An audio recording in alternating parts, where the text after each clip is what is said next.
लागा लागा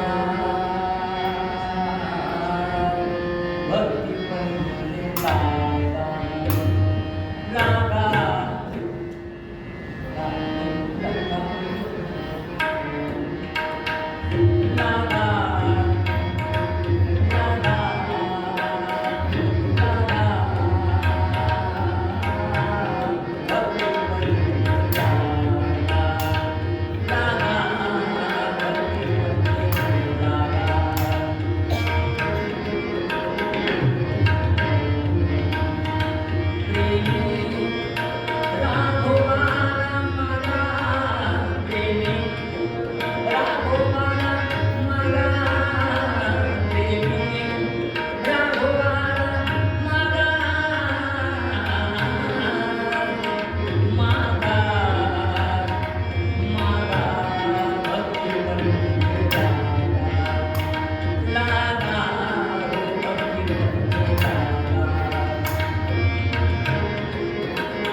भक्ति वेगळे ज्ञान तेने कैसे समाधान भक्ति सर्वांगी प्रगटे भक्ती सर्वांगी प्रगटे जेणे केशव स्वामी भेटे भक्ती भक्ती लागा देवी रामवाला मागा पासरी नाम गजाला पुढे संतास सुनाना सत्कर्मयोगे वैरागा सर्वांगी मंगल बोल जय जय रघुवीर समर्थ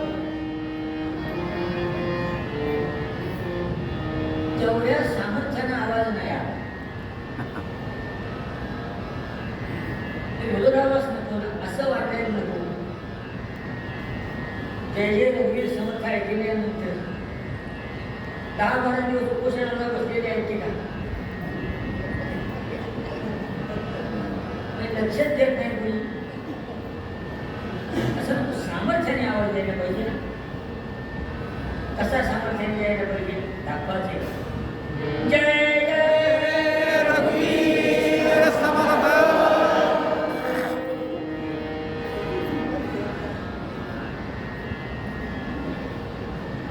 भक्तिपंथे रागा प्रेमे राघवाला मागा महाराज म्हणाले भक्ती सर्वांगी प्रगटे जेणे केशव स्वामी भेटे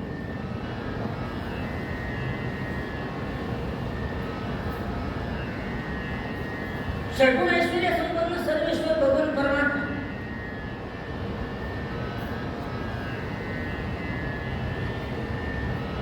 ज्याने हे सगळे विश्व निर्माण केले अनंत प्रकारची जीवसृष्टी निर्माण भगवंताने केली त्याच्यामध्ये देव म्हणतात की मला मनुष्य आवडतो परिमल आवडी मोठी नरदेहाची आणि ही जीवसृष्टी निर्माण करताना आपल्या डोळ्याने दिसणारी आणि सूक्ष्मदर्शनाखाली सुद्धा न दिसणारी अशी अनंत सृष्टी भगवंताने जीवसृष्टी निर्माण केली पण या सगळ्याचा विचार जर केला तर भगवंताचा आवडता मनुष्य जीव असेल आहे उद्दिष्ट केवळ माणसाला दिलं आणि ते उद्दिष्ट काय आहे यया नरदेहाचे विज्ञानी सच्चिदानंद पदवी घेणे एवढा अधिकार नारायणी कृपावरुणी निधना मला सच्चिद आनंद पदवी घेणे काय वेदांताची ही अवघड भाषा आहे सच्चिद आनंद पदवी श्रीमद भागवताच्या महात्म्याचा पहिला श्लोक हेच सांगतो सच्चिद आनंद रूपाय विश्वोत्पत्त्यादि हेतवे तापत्रय विनाशाय श्रीकृष्णाय वयं नमः श्रीमद भागवताची सुरुवात कठीणाकडून सोप्याकडे आम्हाला सच्चिद आनंद स्वरूप नाही कळत काय आनंद कसा आनंद सत म्हणजे काय चित म्हणजे काय आनंद स्वरूप म्हणजे काय नाही कळत मग परमार्थ आम्ही कसा जगावा लक्षात घ्या हे उद्दिष्ट माणसालाच भगवंताने काय दिलं याचं कारण सगळ्या प्राणीमात्रांच्या पेक्षा माणूस वेगळा आहे का वेगळा आहे कारण त्याची पंचज्ञानेंद्रिय आणि पंचकर्मेंद्रिय हे भगवंताने इतरांपेक्षा जास्त प्रमाणात कार्यरत करून दिलेली या सगळ्यामध्ये विचार करायला माणसाला बुद्धी भगवंताने दिली बुद्धी जो विचार करते तो विचार योग्य आहे का अयोग्य आहे हिताचा आहे का अहिताचा आहे फायद्याचा आहे का तोट्याचा आहे हे ठरवणारा सत्सत विवेक दिला आणि या सगळ्यावरती मुकुटमणी शोभावा असं पंचज्ञानेंद्रियांमध्ये एक इंद्रिय एवढं जबरदस्त कार्यरत करून दिलेलं आहे की मला काय वाटतं माझ्या अंतःकरणामध्ये काय आहे किंवा माझ्या भावना काय आहेत या दुसऱ्या जास्तीत जास्त समजतील अशा प्रकट करून कथन करणारी जिव्हा म्हणजे वाणी कार्यरत करून माणसा एवढी जिव्हा उत्तम प्रकारची कार्यरत कोणाही प्राण्याची नाही आणि म्हणून माणसाला दिलं यद गत्वान निवर्तन्ते तद्धाम परमम्. विश्वामध्ये मनुष्य रूपाला जीवाला पाठवल्यानंतर भगवंतांनी परतीचा मार्ग त्याला आखून दिला. परतीचा मार्ग त्याला आखून दिला. दुर्दैव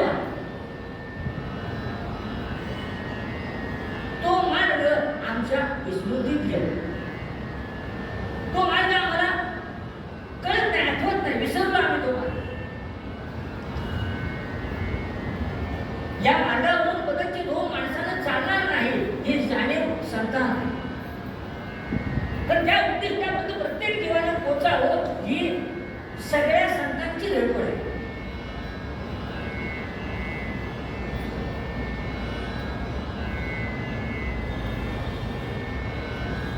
माणसाकडून जीवन कसं जगलं गेलं पाहिजे याच्या काही मर्यादा नाही. पेक्षा इतरांच्या प्रमाणे, इतर प्राणीमात्रांच्या प्रमाणे आला आला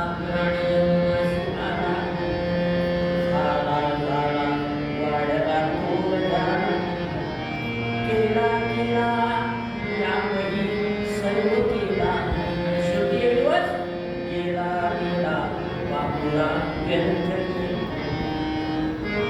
आला आणि गेला. जे दोन भाग आहे झाला झाला वाटला धनुधारण केला केला सर्व केला ते होणारच आहे. पण एवढंच जीवन माणसाचं मर्यादित आहे का? नाही. उद्दिष्ट ठरवलेलं आहे, त्या उद्दिष्टामध्ये मला पोचायचं आहे. म्हणून समर्थ पंचायताला केशव स्वामी भागानगर, भागानगर म्हणजे पूर्वीचं भाग्यनगर म्हणजे आत्ताच हैदराबाद.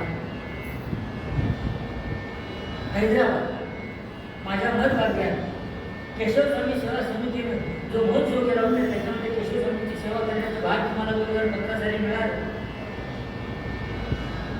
समर्थ पंचायतीचे एक समर्थ, दुसरे रंगनाथ महाराज निगडीकर, तिसरे जयराम स्वामी वडगावकर, चौथे केशव स्वामी भागानगरकर आणि पाचवे आनंदमूर्ती ब्रह्मनाळकर. ही 5 संत मंडळी समर्थ संप्रदायात येतात, हे समर्थ पंचायतांमध्ये येतात. त्या समर्थ पंचायतांमध्ये केशव स्वामी भागानगरकर 2 महाराज. नशिबानं त्यांचं जे साहित्य आहे संत साहित्य, त्या साहित्यातली एक अभंगाची गाथा मला तिथे लोकांनी भेट दिली. त्याच्यात हा अभंग आहे, भक्तिपंथ हे दादा प्रेमी राघोबाला. मला त्या उद्दिष्टापर्यंत पोहोचायचं, पण त्या उद्दिष्टाबद्दल जाण्याकरता मी काय करायला पाहिजे? जाहीर आहे पंचज्ञानेंद्रिय पंचकर्मेंद्रिय यांना एक मार्गावरती चालायला लावायला पाहिजे. आणि तो मार्ग कसा आहे? तो मार्ग कसा? पंचज्ञानेंद्रिय आणि पंचकर्मेंद्रिय या प्रत्येकाला स्वतंत्र अस्तित्व आहे. स्वतःची अशी एक दिशा आहे पंचज्ञानेंद्रियांना पंचकर्मेंद्रियांना. मनुष्य जन्मामध्ये हा देह या भगवंतानं दिला. या देहानं दास्यत्व कुणाचं करावं? कुणाचं दास्यत्व करावं? देहानं आम्ही म्हणतो का नाही सदा सर्वदा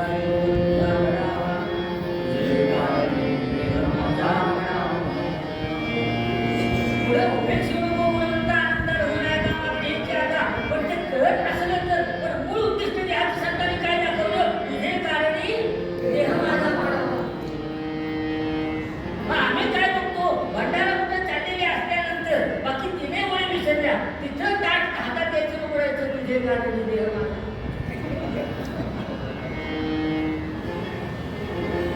लव मॅरेज झालेलं आहे. लव मॅरेज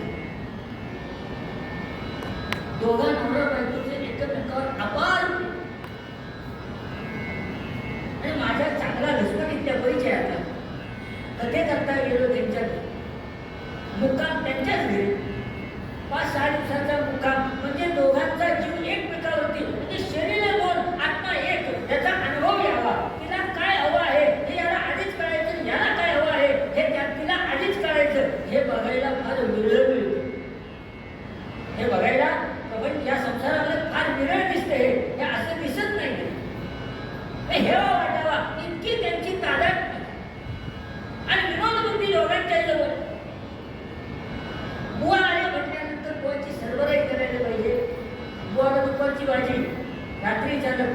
एरवी बुवा घरी 3 दिवसाचा भात असतो तो फोडणीला घालून खातो. पाहुणा गेल्यानंतर कथेला गेल्यानंतर बुवाची सरगरी फार असते. त्यामुळे ते बायको त्या नवऱ्याला फार ऑर्डर द्यायचो, ते अमुक घेऊन या, ते तमुक घेऊन या. शेवटी एक दिवशी तो म्हणाला, बाई सदा सर्वदा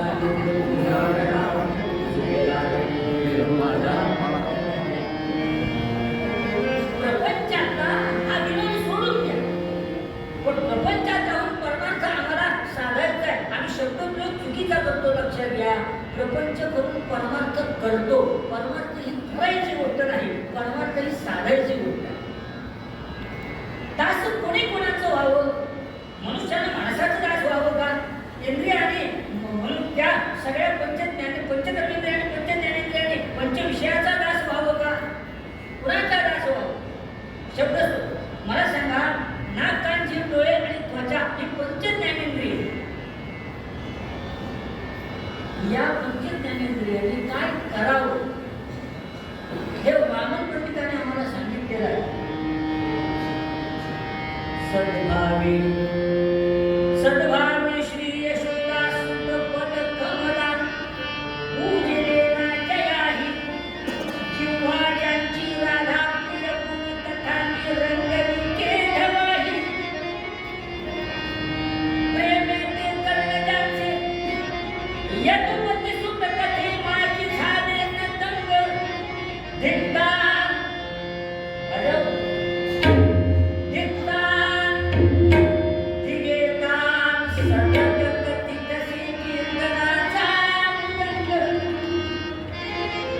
ज्यांच्या डोळ्यांनी भगवंताचा उघड केलं नाही, दर्शन केलं नाही, यांच्या जिव्हेनं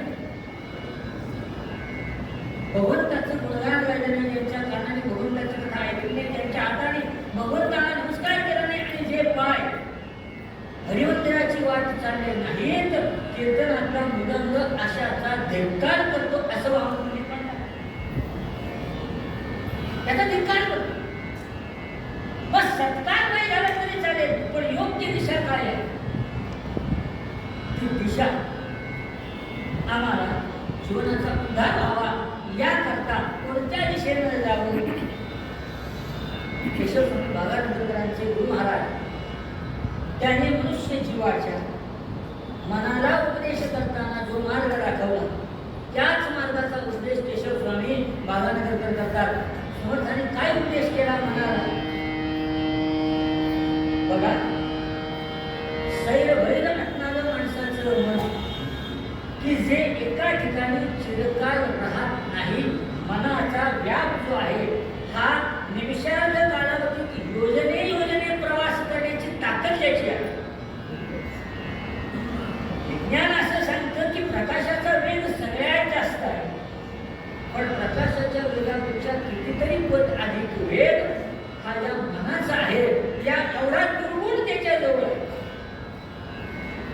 तो दुर्गुण जरी असला तरी त्या मनाला समर्थ सज्जन म्हणतात. समर्थ सज्जन म्हणतात. काय सांगितलं समर्थाने? तुला त्या उद्दिष्टापर्यंत पोहोचायचं, त्या उद्दिष्टाला तुला जायचं आहे. मग तो मार्ग कोणता? मनाला स्थिर करावं म्हणून मनाला सज्जना म्हटलं. मना सज्जना कशी भक्ती पंथेची जावी दही श्री हरी वाणीचे जनी नित्यते सर्व सोडून जावे आणि जनी वंदते सर्व भावे करावे. जय जय रघुवीर समर्थ. तू त्या भक्ती मार्गानं मना सज्जना भक्ती पंथेची जावे. केशवस्वामी बागानकर म्हणतात, भक्ती पंथे लागा म्हणजे भक्ती मार्गाने जावं. आणि काय कोणाजवळ मागावं? अपेक्षा प्रपंचात माणसाकडून काय माणसाने ठेवावी पेक्षा नेहमी राघोबाला मागा. आणि काय मागावं? भगवंता तुझी अपरिमित भक्ती. कारण भक्ती ज्ञानाची माऊली, भक्तीपासून झाली मुक्ती. हा भाग बराच पुढे आला. भक्तीनं ज्ञान मिळणार आहे, ज्ञानानं भक्ती साधणार आहे.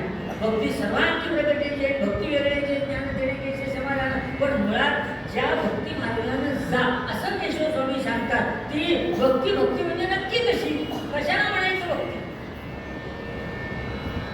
भक्ती म्हणायचं कशाला, की ज्या योगात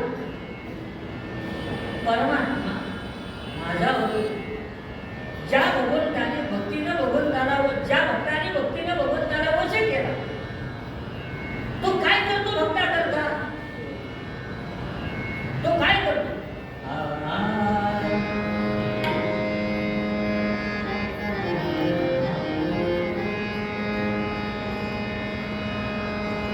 भक्ती करिला दयाघन, भक्ती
एखाद्या ग्रंथाचं पारायण करत असला भक्ती करतो, नामस्मरण करत असला भक्ती करतो, पण भक्तीचा पक्का अर्थ आम्हाला कळला, कशाला भक्ती म्हणावी.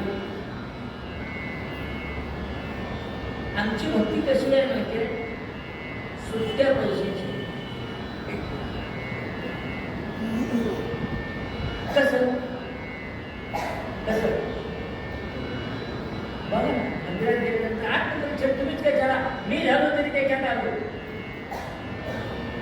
जी चिल्लर असते आपल्या खिशात, तळाला हात घालून सगळी चिल्लर बाहेर काढतो आणि त्याच्यातलं कमी व्हॅल्यूचं जे नाणं आहे ना तेवढं बाहेर काढून बाकी सगळे पैसे खिशात आणि ते नाणे उपयोगी, अशी आपली भक्ती सुद्धा पैसे.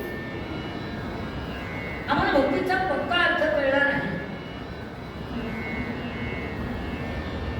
महाराज म्हणाले, अगा एक ते भक्ती ऐशी परिजन्याची सुतिका जैशी. भक्ती आम्हाला कळावी, आम्हाला भक्ती कशाला म्हणावं हे कळत नाही. आमचा परमार्थ द्वैतात आहे, लक्षात घ्या. शिवपूज्यवाद आज शंकराचार्य त्यांनी भक्तीची पक्की व्याख्या केली, त्यांनी भक्तीची पक्की व्याख्या केली. शिवपूज्यवाद जगद्गुरु आद्य शंकराचार्य सांगतात, अंकोलम नियमीन संगतिरय स्कांतोपरम सूचिता सागरी नैवधवम लताक्षिति त्वं सिंधु सरिद्वल्लभम. भगवान याला पाठ आहे. प्राप्नोति हतथा यथा पशुपतेः पादारविन्दद्वयं चेतो मृत्युर्व्यतिष्ठति सदा सा भक्तिरित्युच्यते. हे संस्कृतात आचार्य म्हणाले, पण आमचे ज्ञानेश्वर महाराज सांगतात, घेऊन समुद्रातील विभसिती गंगा जैसी अनन्य गती तैसे सर्वभार संभार न धरत प्रेम एक सरे मज माझी संचरे मीची हो. अंकोलम निजमीन संगतिरय स्कांतोपरम सूचिका. आम्हाला भक्तीचा अर्थ कळला का? आमची भक्ती फार विचित्र आहे. गंमत सांगतो, पूर्वीच्या काळी आपली भक्ती कशी आहे सांगतो. पूर्वीच्या काळी जेव्हा गंधर्व नाटक मंडळी संगीत नाटक करायची, त्या एका गावात 4-5 जण मित्र होते, ज्येष्ठ नागरिक असं म्हणून, नाहीतर उमेदवार. त्याच्यात एक जण माणूस होता, हा पक्का कंजूस होता. किती पैशाला पैसा, पैशाला पैसा, पैशाला पैसा, 99 पैसे एकत्र झाले आणि त्यात एका पैशाची भर घालून 100 पैसे करून 1 रुपया बंदा केला. प्राण गेला तरी तो रुपया मोडायचा नाही. प्राण गेला तरी मोडायचा नाही. आणि ह्याची कंजूसी सगळ्यांना माहिती. गावात नाटक मंडळी आली, हे सगळे मित्रमंडळ म्हणायला लागलं, चला नाटकाला जाऊ द्या. हा म्हणाला आपल्याला जागरण सोसत नाही, मी काही येत नाही, पण विचार करतो तिकिटाला पैसे, चढे फुटाने खायला आलं त्याला पैसे देणार, चहा पाणी करायला पाहिजे त्याला पैसे देणार, नाही म्हटलं तरी 8-12ने खर्च होणार. त्या काळात पैशाला महत्व होतं. नको म्हणाला. या सगळ्यांना माहिती होतं की पैसे खर्च करायचे म्हणजे आई यांना म्हणाले, तुझं तिकीट आम्ही काढतो, चढे फुटाने चहाचा नाश्त्याचा सगळा खर्च आम्ही करतो, नुसता येशील तरी येतो पण येतो. आणि संध्याकाळी लवकरच सगळे बाहेर पडले, नाटकाच्या हॉलमध्ये जाऊन बसले. त्यावेळेला त्या पत्र्याच्या खुर्च्या असायच्या आणि जावळाच्या भिंती असायच्या. असं बंदिस्त वगैरे काही नसायचं. घंटा पहिली झाली आणि याला आठवलं, म्हणाला थांबा जरा घरी जाऊन तो काम राहील. अरे म्हणाले, असं दुसरी तिसरी बेल होईल, नाटक चालू होईल, तुला प्रवेशात मिळायचं नाही. नाही म्हणाला, मला जाऊन आलं पाहिजे, फार महत्वाचं काम आहे. मी म्हणाला डोरकीपरला सांगून जातो, काळजी करू नको. आणि बाहेर पडला आणि जलद गतीने मला टाकत घरी आला. माझं झोपण्याच्या तयारी यानं दार वाजवलं. दरवाजाच्या बाहेर ओरडतो, दार उघड, दार उघड, दार उघडा ती, दार. ती म्हणाली, नवरा झोपायला पण देत नाही. तिनं दार उघडलं आणि तो कंदील मोठा करून म्हणतो, काय बाजूला म्हणाला, बाजूला हो आधी. आला जो तो गोळीसारखा आत गेला घरात. ही म्हणाली, काय झालं काय, आग लागली तर काय झालं काय नक्की. धापा टाकत टाकत बाहेर आला आणि म्हणाला, मला पाणी प्यायला आण. तुला पाणी आणून दिलं. म्हणाली, गेलात काय, आलात काय आणि आता परत जाणार काय. तो म्हणाला, अगं काय झालं सांगतो. मी म्हणाला, गेलो ना, जाताना नेहमीपेक्षा आज लवकर दिवा लावला होता देवाला. म्हणाले, मग नाही ते संध्याकाळचं वाचन म्हणाला माझं असतं ना, ते तिथंच बसून करायचं म्हणून समयची वाट ठेवली होती मोठी. हे समयची वाट मोठी ठेवली, गडबडीत म्हणाले, तेवढ्यात मित्रमंडळ आलं सगळं. ते तसाच निघून गेलो की जाताना मध्ये केलेली वाट बारीक करायची राहिली, म्हणून म्हणाला ती वाट बारीक करायला आलो. तेल किती गेलं असतं, नाटकावरून येईपर्यंत तेल गेलं असतं, म्हणून वाट बारीक करायला आलो. तिनं हात जोडले, म्हणाले, अहो नाटकाला जाऊन पुन्हा येईपर्यंत तुम्हाला तेल किती जळेल ही चिंता पडली, ती पण काही कमी नव्हती. याच्याजवळ राहून याच्यासारखं तिलाही विचार करता येत होता. ती म्हणाली, ही वाट बारीक करायला येणं आणि पुन्हा जाणं याच्यामध्ये चप्पल किती झिजले याचा विचार केला. हा काही सामान्य होता. हा हिच्या पुढे एक पाऊल होता. तो म्हणाला, तुझ्यापेक्षा मला जास्ती कळतं, तुला काही समजतं. या चप्पल झिजू नये याकरता याबं म्हणाला हातातून आणले चप्पल. आता म्हणाला तिकडे जाऊन घालणार, येताना वापरणार. आमचं कर्माचं असलं आहे, आमची भक्ती अशी आहे, लक्षात घ्या. पण आचार्य म्हणाले, भक्ती कशाला म्हणावी. अंकोलम निजवीय संतने स्थानोपरम सूचिका साध्वी नैवधवम लताक्षितिनो सिंधुसरिवर्तम.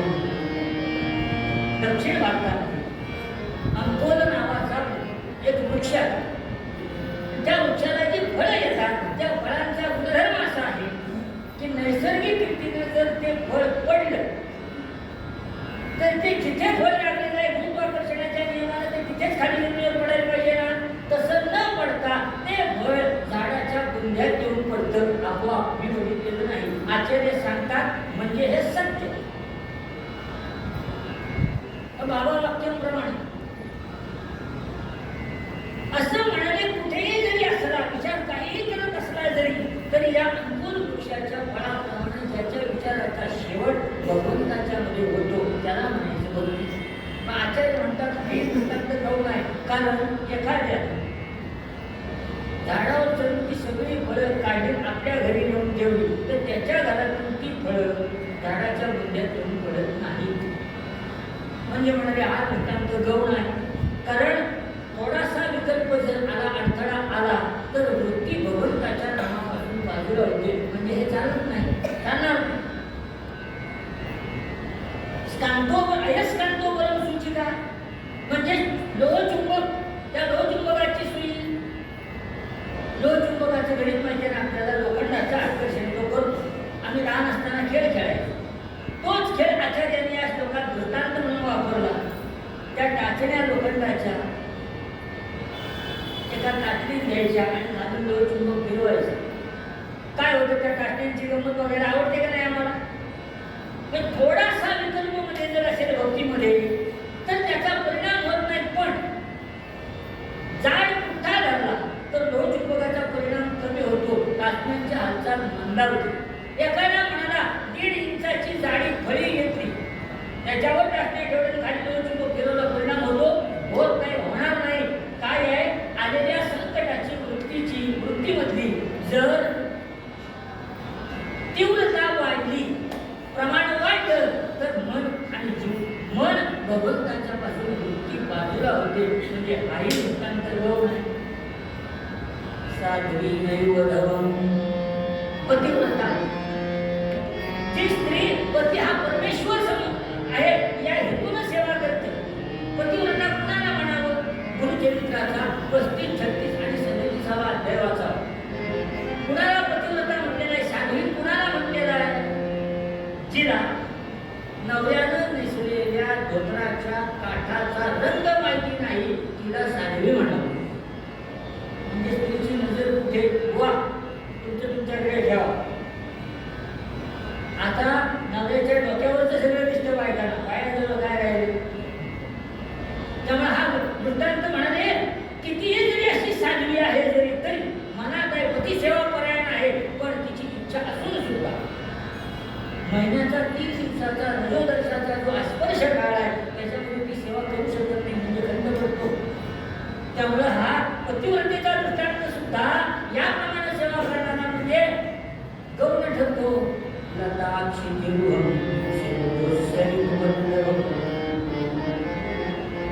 झाडावरती चढणाऱ्या वेली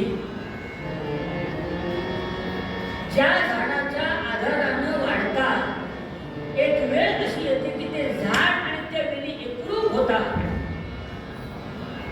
पण एखाद्यानं या वेली छाटून टाकल्या की त्या एकरूपतेमध्ये खंड पडतो. त्यामुळे हाही दृष्टांत गौण आहे. सागराचं आणि नदीचं पाणी ज्या ठिकाणी एकरूप होतं, जी त्या पाण्याची एकरूपता, त्या पद्धतीनं देव आणि भक्ताची एकरूपता म्हणजे भक्ती आहे का? आहे. याप्रमाणे म्हणजे भक्ती आहे. पण यालाही मर्यादा आहे. एखाद्यानं नदीवरती बांध घातला आणि पाणी अडवलं की व्यत्यय निर्माण झाला. त्यामुळे हाही दृष्टांत गौण आहे. भक्ती कशाला म्हणायचं? आचार्य म्हणाले प्राप्नोति तथा यथा पशुपते पादारविन्दद्वयं चेतो मृत्युरूपेत्य तिष्ठति सदा सा भक्तिरित्युच्यते. एकदा भगवंताचा अनुभव आल्यानंतर वाटेल त्या परिस्थितीत न मिळो खावया न वाढो संतान परम सर्वेश्वर प्रियराचे या पद्धतीनं तिथून ती वृत्ती यत्किंचितही बाजूला होत नाही. याला भक्ती म्हणावं.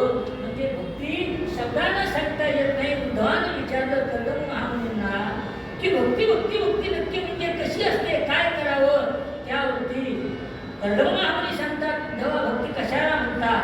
भक्ती शब्दानं सांगता येत नाही. भक्ती वर्णन करता येत नाही, गुणानं दाखवता येत नाही, रंगानं दाखवता येत नाही, रूपाने दाखवता येत नाही. तर भक्ती आहे कशी? एकादश स्कंदामध्ये कदम महामुनी सांगतात श्रीमद भागवताच्या भक्ती परेश